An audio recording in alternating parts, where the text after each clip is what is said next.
may do a lot, and that's only because of the Democrats. And as you know, they want to be able to take care of people that have come into our country illegally, and no system can handle that. And so we're totally opposed on that. Trump admitted himself that he is using Americans as political pawns. He is admitting that he is doing the firing of people if, God forbid, it happens. He's using Americans as pawns, as I said. Democrats do not want a shutdown. The U.S. government hurtling towards a shutdown that's set to disrupt Welcome to the session. Please take your seat. The session is about to begin. And interrupt the flow of critical data on the world's largest economy. Live, as you can see, from the Milken Institute Asia Summit here in Singapore. This is Insight with Haslinda Amin, where we dive deeper into the stories that matter with crucial context and sharp analysis. The shutdown could impact multiple areas in the market, including defense contractors, government services, airlines, and cyclical stocks. We'll get an impact assessment from Yap Kim, CIO for the Texas Municipal Retirement System, and how it could affect its clients. We also have on deck the CIO of Indonesian Sovereign Wealth Fund, Danantara, as the country tries to boost growth while dealing with rising social discontent. And as Trump's tariffs and tantrums cloud business sentiment, we catch up with Naver's investment chief, Namsun, who's also taking on the role of CEO at Poshmark from today.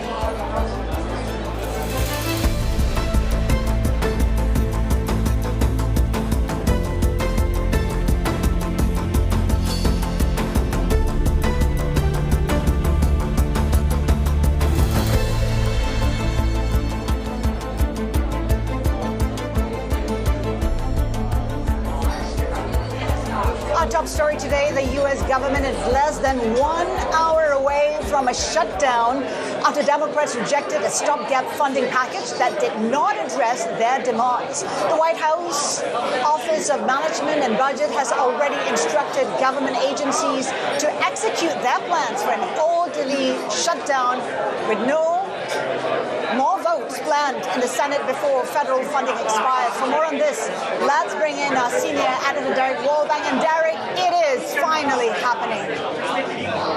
Yeah, that's right, Haslinda. Everything looks like we're going to have a government funding lapse in, let me just check, a little under an hour now. We don't have any more votes left in the Senate. Lawmakers have gone home for the evening, and they were unable to pass an extension of government funding. OMB has already said to federal agencies that it's time to start making those shutdown plans into reality. OMB also saying in a memo to federal leaders they're not sure how long this is going to last. Now, federal shutdowns can vary in length. They've gone up to a little bit more than a month at the longest ever, and they tend to get progressively worse as they go on. That's because the real world consequences as well as the political consequences just keep adding up as things continue and go on. But right now, we're not seeing any signs of even moves toward trying to get an accommodation. President Donald Trump, in the last couple of minutes, for example, putting out a social media post mocking Democratic leaders who, after they went and had a meeting on Monday and didn't have anything come out of that. So we're not even seeing the signs right now of trying to find a deal. And that's sort of where we stand, as I say, with less than an hour until that shutdown showdown deadline.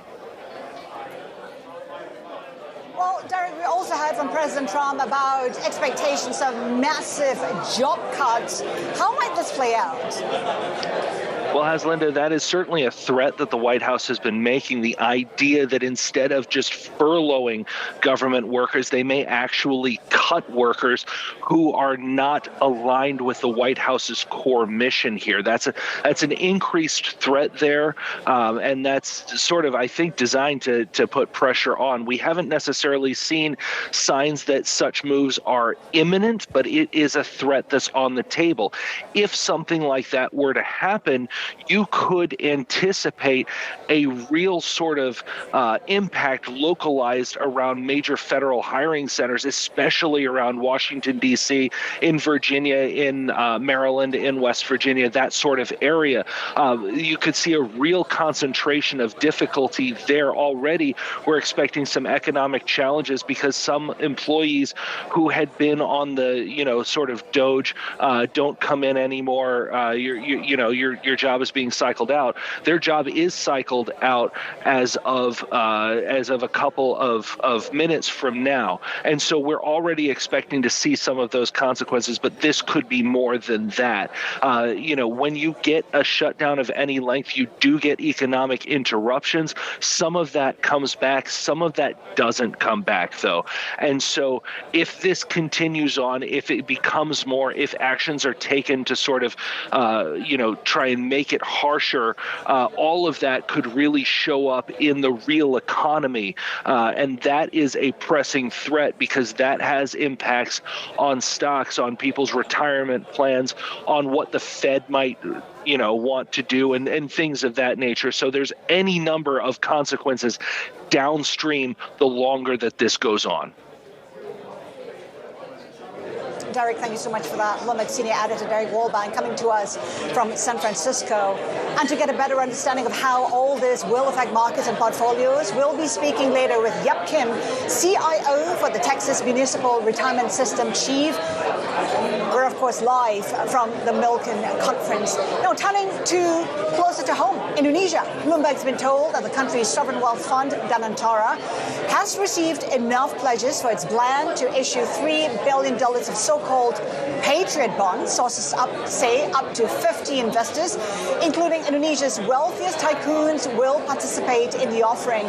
This comes amid a push by President Prabowo Subianto to rein in Indonesia's billionaires and address rising inequality that sparked riots in August. Let's get insights from Pandu, Sjahrir, Chief Investment Officer of Danantara, Indonesia. Pandu, good to have you with us. Hi. We talked about this Patriot bonds meant to be issued today, but that's not happening. No, I think it is. It will get done. Today is actually the registration. So we should finalize this in the next few weeks. But essentially, it's already a finished discussion on Patriot bond. And we're so happy that, there's a lot of interest from mostly the leading businessmen in our country. So commitments from how many of these tycoons and how much are we looking at? $3 billion is the number Roughly we have. around 50 trillion, so equivalent to 3.2 billion US dollars. And the idea of the Patriot bond really is to put together the leading families, the leading business groups in Indonesia to focus and co-develop projects that have significant economic impact. One of them that we just announced yesterday is a waste to energy. So we're doing a collection of 33 waste to energy program in Indonesia because the biggest problem in Indonesia today has to do with the environment. And you've been to Jakarta, Haslinda.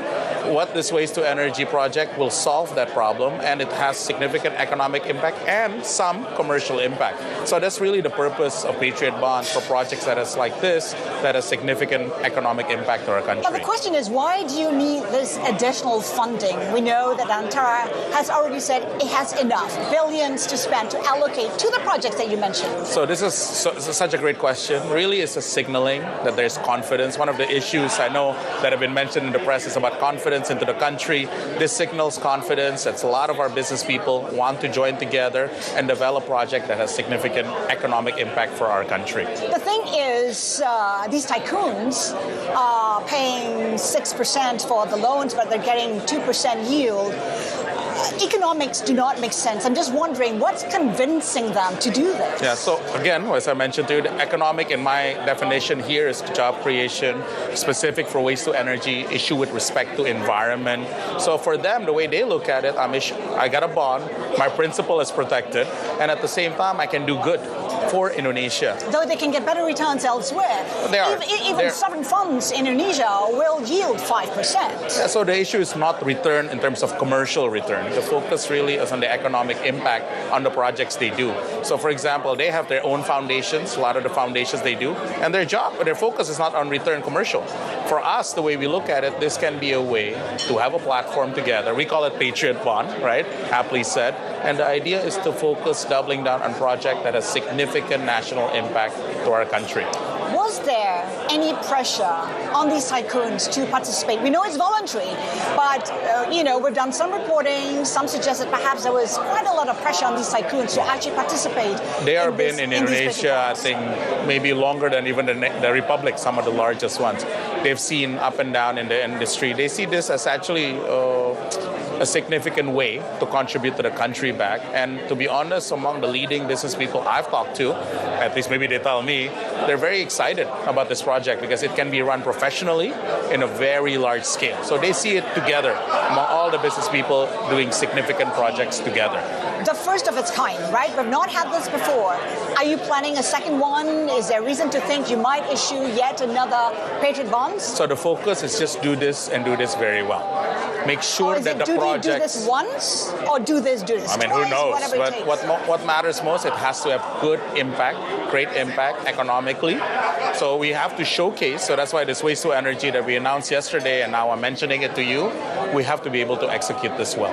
So you're open to the fact that you may issue more Patriot bonds? Depends on the success of this Patriot bond and the way we use the capital. I think the discussion should be not about the issuance of Patriot bond, more of the usage of this capital and the fact that we can do it. And I'm sure Bloomberg and your team will report this well. How do you define success? The way we define success, making sure the project comes on time, the project is run properly, and also make sure that the governance and reporting is there. Lastly, it also have to bring, for example, issue environment. We can lessen the issue of environment in the big cities. And number two, we can also create jobs because, again, that's our job too, is to be able to create jobs. And lastly, for waste to energy, we want to bring the best technology provider for these sectors. You talked about how the bonds will not be issued today. It's coming. Can you provide a date on when the bonds will be issued? So today is actually the settlement with OJK. So after that, in terms of transaction, it's just the next few weeks. So similar to a company going public or issuing bond, we have already registered. The registration date is today. Any regulatory issues? No, we've already managed with OJK. That's probably the main body that we have to discuss with. So far, so good. We've heard from Danantara time and time again about how it has about $8 billion to deploy. Where are you with that? So this year, we've already mentioned 80% will be domestic, 20% internationally. And in international, we will invest in projects that bring value in terms of technology and transfer of knowledge. That's most important. We've also mentioned already that we will do, at least domestic market, that we will do mainly public first. So majority will be public, and then 50 to 60% in public market, 30 to 40% in private markets. And one of the things why we're here also in the Milken Conference, our job the next few years is to create partnership with leading fund managers, global managers, as we deploy capital around the world. So this is the reason why we're also here today in Milken. 80% of your funds will be deployed for this year. For this year, only 3 months left. Right. So when exactly, what exactly, can you provide some details on that? So one of the projects, one of them obviously will go to the public market. As I mentioned today, 80% domestic, 20% foreign. So that's already now being done this month. And we're also now creating partnership in terms of investing into fund managers. So we will make commitments, I think, by end of this year and early next year. And then third, direct projects or capital formation in our country. Some of the things we need, for example, like our waste to energy, that's essentially a $5 billion project, both equity and debt. We obviously will be there on the equity side. And then second, will probably things related to renewable energy, because Indonesia has a very ambitious renewable energy program. We want to become transitioning from fossil fuel to renewable energy in the next 10 years. So most of it domestically, but there are plans for overseas. I mean, we know Danantara has talked about how it wants to invest in projects in the U.S., upstream oil and gas, for instance. Correct. Where are you with that? So on the upstream oil and gas, I know you've reported on a couple of things. We are looking at upstream in terms of increasing our barrel per day owned by Pertamina, which is one of the companies that we own. We want to go from 800,000 barrel per day to something much bigger. So their job is to look at assets to acquire both in the U.S. and elsewhere. And we want to own that. And we will help in Danantara as a financing partner to Pertamina, and others. So that is our job the next few years, looking at opportunities abroad. And when it comes to opportunities in the U.S. in particular, what do you see? And are there concerns about the uncertainties in the U.S. market? Yeah, I mean, you just reported just now what's going on politically, but I think U.S. is still a very good market. One of the things we want to focus on, looking at technology, we want to look at upstream in terms of energy source. I think energy is very important. Data center, we're looking at that too in terms of infrastructure, technology infrastructure. Those are probably the key points we will look at. And globally too, one of the things we're looking at is in terms of food security, because I think the discussion of food security is becoming increasingly important in the world we live in today. Interesting that you mentioned recently that Freeport will be divesting 12% of its local arm to Indonesia. Talk to us about the details of it, because the most recent update that we have is that it's going to be free of charge. I think I wouldn't hold, because Freeport is also publicly listed, but obviously there's some sort of agreement where they will have, I would say, another 40 years of operation. But in terms of the detail, I will hold off, given that, I think Freeport McMoran Parent is a publicly listed company. So it is possible it could be free of charge. Are there any strings attached, any details that you can provide? Not today, given, I have to be careful, because obviously it's a publicly listed company. But it is a possibility. Always. Okay. So it is a possibility it could be free of charge. I wouldn't say free of charge. There's always a cost. Freeport is a business group, right? They also want to make sure that they do the business that makes sense to their minority shareholders as well. So I'm sure, it is a business that is a win-win for both sides. So you're still in negotiations? You're still in talks? I think it's almost final, but I think I will wait from Freeport to announce. We have the recent accident in the mine in Indonesia. Has that got a role to play in what's happening with Freeport? No, I think anything in mining, safety is number one. I think that's the most important. That is part of the way you have to run the business. And as you know, it's very complex. Grasberg mine is a very complex operation. We were very sad when we hear the news. Freeport is doing everything it can to be able to solve, and also taking care of the people that went through that accident. So, I want to hold off my thought. I'll give it to Freeport to comment on that. When it comes to such divestments, do you think this is a precursor to what may happen to the other commodities in the industry in Indonesia, like nickel, like coal? Might you adopt this model for the other commodities as well? So as you know, in the world, most important is you have upstream assets. We want to make sure we develop it. The last decade, as you know, Haslinda, we've developed well with respect to nickel.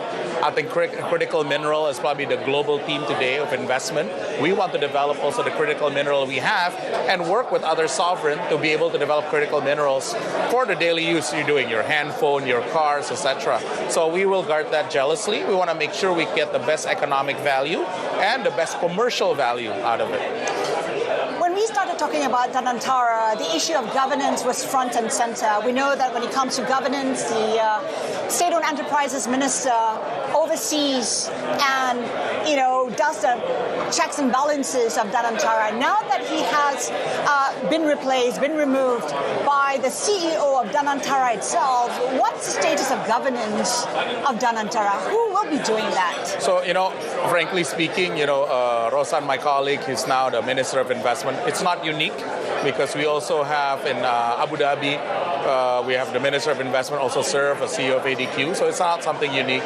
With respect to my other colleague, Doni, who's now serving as the temporary chair of the SOE, that's also not unique in my view. So what we're doing, obviously, we're going through the parliament today in terms of what will be the new role of the SOE. Most likely it will simply be a regulator, but the daily operation will be with us in Danantara. So really our focus is corporatizing all the SOE. Really focus on creating shareholder value for all the businesses that we already own today, right? And now my job too is also create new businesses that also add economic value. But how do you ensure governance in the meantime? What measures are in place? What steps are you taking to ensure governance? I think governance is first and most paramount within Danantara. You asked me this question 5 months ago when there was only 3 of us. Today we're about 300 people strong. And also 9 nationalities, Haslinda, so really global in nature. And the governance, when you mention it, we have to act like the best sovereign fund. We have to report. And if you look at the publicly listed companies, there's 18 of them. the best way of measuring it is just stock price performance. And I think every day the market judges, you judge us, the media judge us. We know that whatever we do here will be judged by many people. So we have to make sure that we have the best governance and the best process. Earlier you talked about how you're looking for partnerships. We know that Danantara has tied up with its counterpart in Russia, RDIF. It is a multi-billion-dollar deal. What projects are you looking at to fund? So, we are doing with multi-sovereign funds. With the Qataris, QIA was actually the first deal we did in terms of partnership.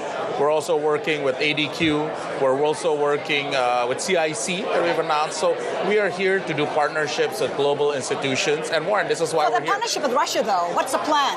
No, I think all of it is how do we build capital formation in Indonesia. We want to focus, for example, I mentioned to you, waste to energy, energy transition. I think energy is still a big theme the next 12, 18 months, and that will be the main focus of us. This is a country under sanction, and there are issues with the SWIFT payment system. I'm just wondering, how will it work? How do fund transfers work, for instance? So we will work in terms of just best practices. I understand all the key concerns that's out there. We will work under the governance that we've set, some of the best sovereign wealth funds. And again, I understand all the key concerns. We want to make sure that we maintain the reputation, the integrity. It's very easy to lose reputation, right? So we're doing it step by step every month to build the trust and the reputation of Danantara. So you're confident getting the funds that has been committed by RDIF to Danantara? I leave it to RDIF because I cannot comment. But for us, we will create best projects that have good returns for the sovereign wealth funds.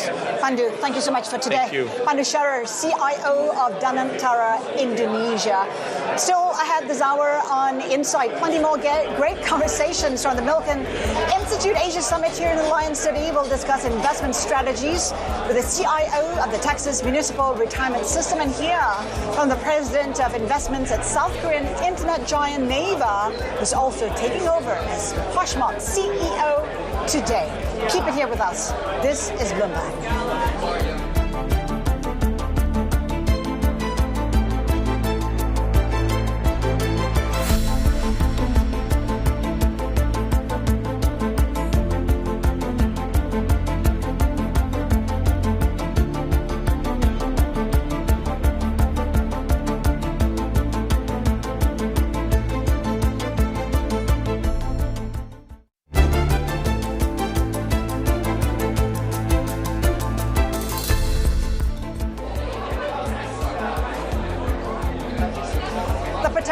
Government shutdown is top of mind for investors. Historical data shows that the S&P 500 index has typically emerged unscathed from prior shutdowns and remains unchanged on the day they begin. As for the dollar, weakness is generally expected, while long-dated treasuries could benefit, presumably on bets of economic slowdown. Let's discuss the implications of a potential U.S. government shutdown with Yap Kim, Chief Investment Officer of the Texas Municipal Retirement System, which has assets worth close to $50 billion. Yap, good to have you with us. So, absolutely. Any implications of the shutdown? Sure. We've been talking about this happening. Yes. It's finally happening. Is there a reason to be concerned? Yeah, absolutely. So I think on the near term, there is a high risk of a shutdown, and I think the questions investors and the markets are really thinking through is its duration and its severity, right? And I do think, as you noted, historically, when you look at kind of medium to long-term impacts to markets, it's not pronounced, but I do think, again, every shutdown is different, its details, its reasons, and its rationale, and so I think what the markets and investors are really focused on, again, is its duration and its severity. So anything in excess of 1 or 2 weeks would prompt you to reassess where and how?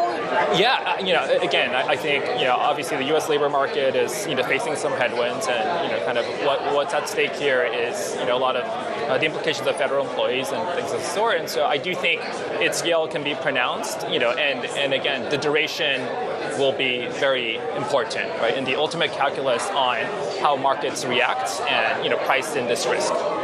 What what's the biggest concern here? Perhaps when it comes to the data that the market needs to, hazard a guess whether or not the Fed will continue with its easing cycle. How deep? How far? Sure. Yeah. And, again, I think these are all things that are. It's difficult to be precise around today with what we know.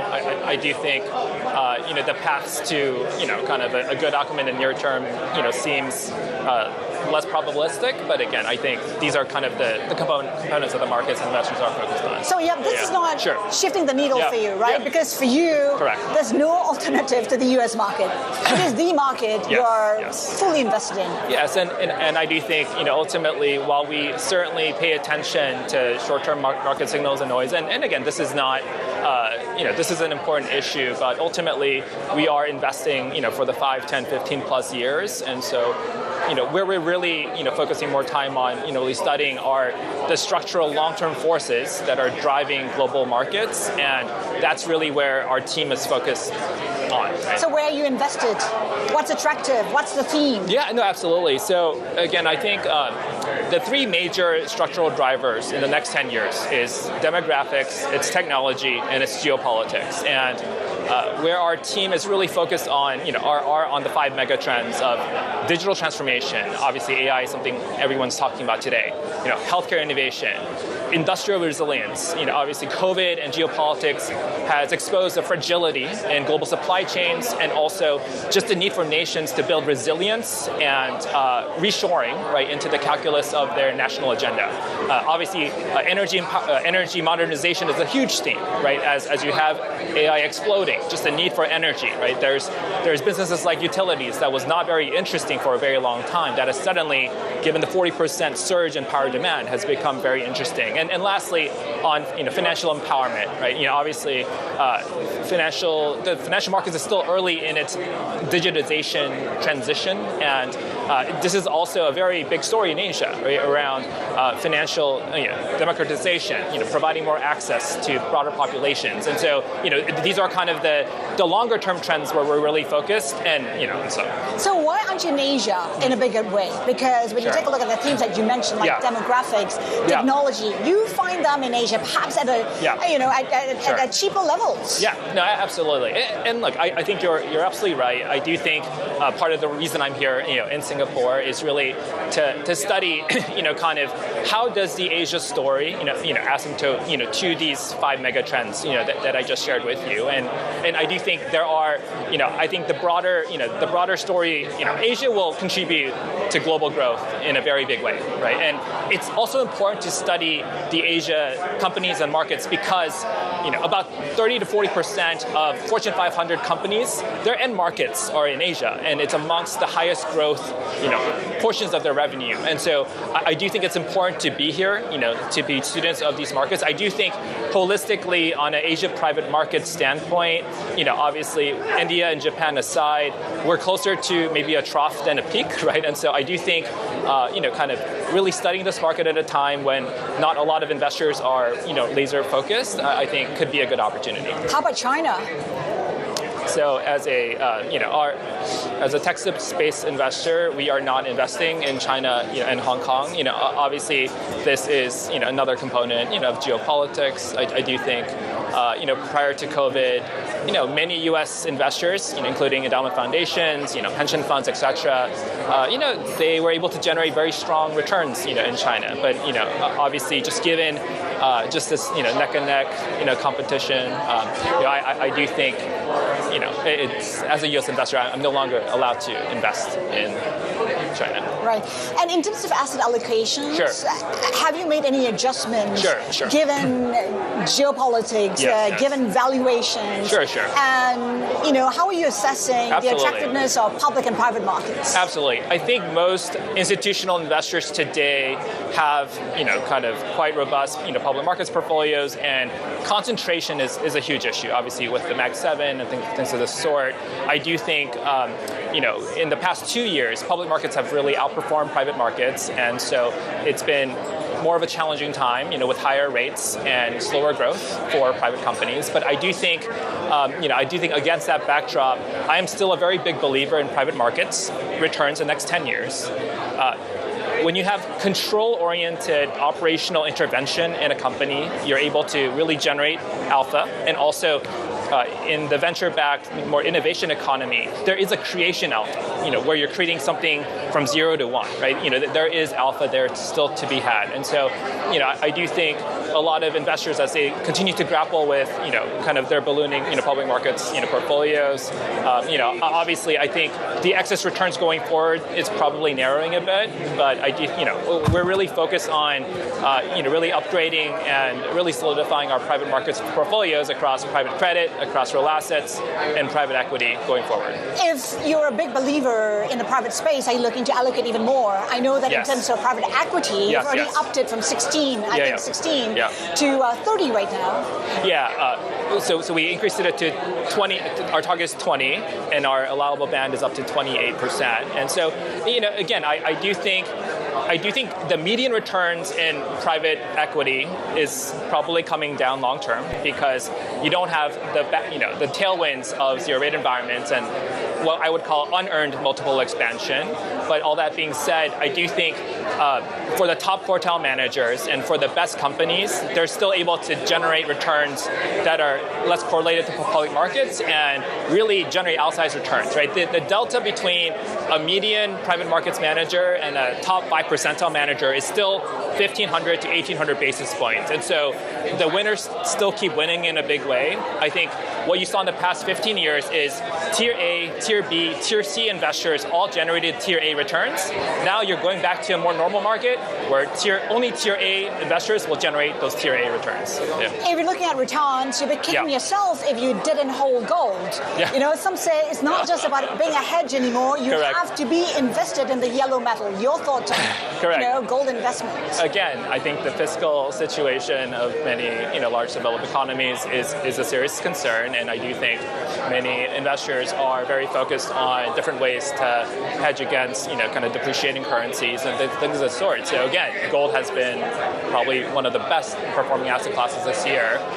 That was hard to forecast precisely sitting here in January 2025, but I do think I do think as one of the key points is I think volatility, dispersion, and change is here to stay.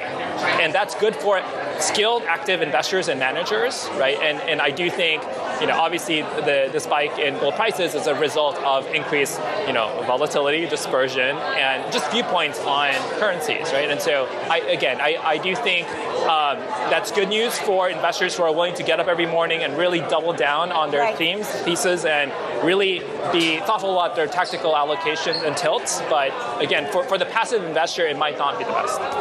Yep, great insights. Thank you, Yap Kim, CIO of Texas Municipal Retirement System. Still to come on Insight, the president of investments at South Korean internet giant Naver will be sharing his vision as he takes charge at the e-commerce platform Poshmark. Keep it here with us. This is Bloomberg.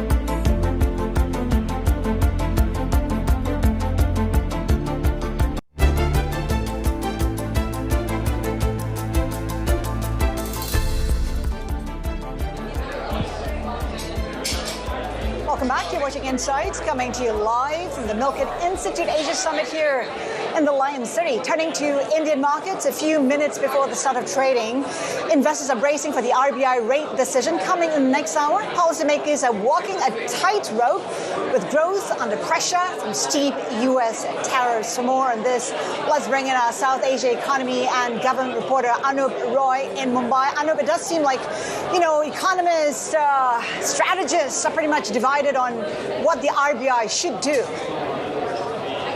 Yep. Yes. So it is going to be a very close call for the RBI because it is now balancing competing priorities. In one hand, inflation is low. It's near 2%, which is the lower bound of RBI's target range of 2 to 6%. And at the same time, growth prospects are getting challenging because of the tariff issues. The US's 50% tariff on India. And also rupee is, that actually should push the RBI to cut rate, but at the same time preserving the pause, keeping it in pause also makes sense because rupee is at record low. So if you cut rate, the rupee will come under further pressure. So RBI has a lot of balancing act to do here, and RBI governor in June had said that there is very little space to do for cuts or do more through the monetary policy. So it is going to be a close call. It's going to be a slow call, tough call. I'm just wondering what's front and center for the RBI. Is it about growth? Because inflation is pretty much in check. Yeah, so RBI is certainly worried about growth, and RBI will try to give growth a push. So that's why they are doing a lot of liquidity infusion in the system. And generally, the consensus is that there is scope for 25 basis point cut. But whether that will happen in October or in December remains to be seen, because RBI has said that there is very little space, and now if they cut rate, then for December they could be running out of rate cut opportunity because 5.25 is the terminal rate, is the the consensus among economists. Bloomberg South Asia economy and government reporter Anup Roy in Mumbai. We thank you for your time today. Keep an eye, by the way, on shares of South Korean internet giant Naver, now up over 16% in the last 5 days. The company's fintech arm says it's in collaboration talks with Dunamu, which operates South Korea's largest crypto exchange, Upbit. Naver says in a regulatory filing that the discussions cover a range of areas, including a possible share swap, but stresses that no agreements have been reached. The discussions come as global fintech and internet platforms are exploring ways to integrate blockchain-based tokens and trading features as South Korean regulators signal openness to innovation. Let's get perspective from Namsun Kim, President of Investments at Naver. Namsun, good to have you with us. So I bet it's going to be hard for you to give any confirmation about the interest in Upbit, but would it make sense? Are you interested? Talk to us about, the level of appetite. I apologize. I can't comment on deals that haven't been determined yet, but I will tell you this. We love platform businesses. We like platform businesses with strong moats. And Naver Financial is Korea's largest fintech company. We are the largest payment processor in Korea. We're always looking strategically, how do we grow that business and how do we provide more interesting services and products to our customers? And the other interesting thing is there's a lot of capital, private wealth capital in Korea looking to go elsewhere, looking to go abroad, and they lack the vehicles to actually find those good opportunities abroad. That'll always be a challenge for us. I know you can't really talk much about it. I'm just wondering what the benefits are of having, a company like Upbit, which is a crypto exchange in a country that loves cryptocurrencies, and the legislation in the country is supportive of that. I think you answered your own question, right? So there's a lot of demand. Exchange businesses are durable businesses with moats, and it would be an attractive investment for most companies. And that could improve efficiencies, cut fees. What are the benefits of it? Well, the benefits of collaboration are more than just efficiencies and fees. The benefits of collaboration for Naver with any other company would be, how do we help the companies we invest in expand offshore? How do we introduce more products and services into the Naver portfolio? Because the Naver reach in Korea is the largest of all internet companies. We have the largest group of daily active users and fintech customers. Earlier we talked about how Naver shares have, surged 16%. Is that already properly reflecting the potential of the company when you take a look at the plans for expansion in the next 12 to 24 months? I can only tell you, Naver is a privileged company, and it possesses a unique space in Korean industry. I can only believe that we have yet to be fully valued, and any short-term swings are probably short-term swings. We also talk about how, Naver is looking at that deal with Dunamu. Talk to us about why that would make sense. This was the deal we were just talking about, right? Again, I can't mention or talk with specificity around deals that are still under discussion, but for the largest fintech player in Korea, and as you mentioned, with so much demand, we're always looking to expand our portfolio. How about Naver and Nexon? It does look like there are lots of deals that Naver is looking at. I mean, you have signed a preliminary partnership. Where do you go from there? Well, the gaming space is consolidating globally, right? And you have very few Asian centers of portfolios, Asian champions of games. The Sony family is one of them. You have a couple of the Chinese families. They're probably one of the larger Korean IP holders. We'll always think strategically, but regardless of a deal, there's always lots of room for collaboration. We can help them distribute. They can also help strengthen our brand. Of course, the big question when it comes to Nexon is the path to acquiring, the holding company, because this is something that even the government has failed to do.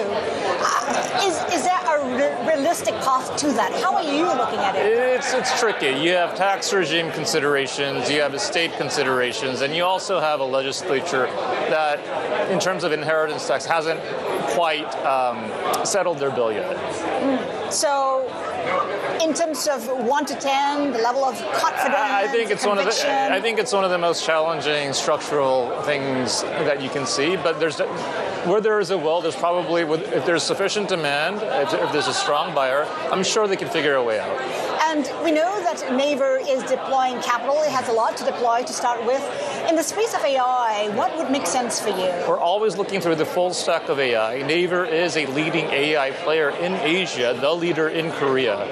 We have our own foundational model, but we also have our own cloud services and enterprise services. We're looking for interesting companies with verticalized models at the infrastructure layer, at the data layer, all the way up to the application layer. We're verticalized with our own enterprise services and cloud capacity. We think we can provide a compelling product for clients in Korea and also across broader Asia. So you're in conversations? We're always looking at investing into bleeding edge AI companies. Recently, within Asia, overseas? Asia, overseas. I spend most of my time in Silicon Valley. That's where all the action is happening. That's where all the most innovative companies are. We do see an interesting company called 12 Labs. We've partnered with them recently. They're headquartered both in Seoul and San Francisco. They are a leading video understanding player, a leader in modeling in that sense.